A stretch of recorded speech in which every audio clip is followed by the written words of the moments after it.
C'est vraiment le piège chez les mamans. Enfin, chez les parents. Mais c'est souvent une demande, c'est quelque chose souvent qui ressort en séance, en thérapie chez les mamans, c'est que elles ont un langage. Donc là, on prend l'exemple d'un langage, de langage d'amour, du toucher, d'accord, des câlins, de la tendresse, etc. Comme c'est leur langage, elles vont communiquer leur amour de cette façon-là. Alors, je dis pas que c'est le cas de toutes les mamans. Je dis que beaucoup de mamans m'en parlent, mais il faut pas généraliser. Donc, elles ont un langage tactile. Et si je fais un câlin, je te montre que je t'aime. Donc, j'ai besoin que tu me fasses un câlin pour me sentir aimée. Quand t'es enfant, t'observes. Voilà. Quand tu sens que ta mère, elle est vraiment en demande d'amour, donc / pour elle en demande de câlin, eh bien, essaye d'observer si ton père lui fait beaucoup de câlins et est très tactile avec elle.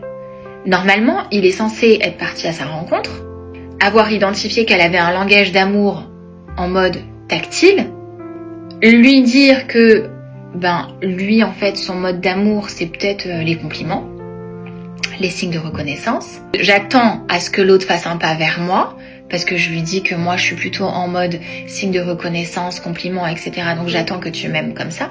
Mais j'observe aussi, parce que j'ai rencontré ma femme, et donc j'ai observé et rencontré que dans son langage d'amour, elle avait besoin d'être tactile. Donc, je dois apprendre à être tactile pour qu'elle se sente aimée. C'est ma femme. C'est pas ma voisine. Je suis en train de faire ma vie avec. Son confort m'importe. On a une relation qui est dite, en plus la société le dit comme ça, on a une relation d'amour.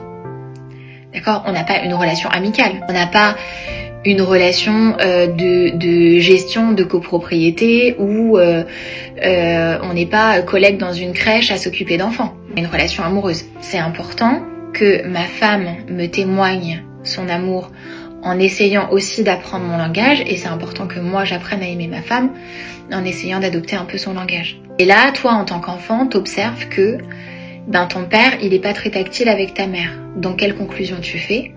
En fait, toi tu tires la conclusion que ta mère, probablement, son seau d'énergie qui est censé se remplir d'amour pour qu'elle ait assez de force en fait pour continuer à avancer dans sa vie.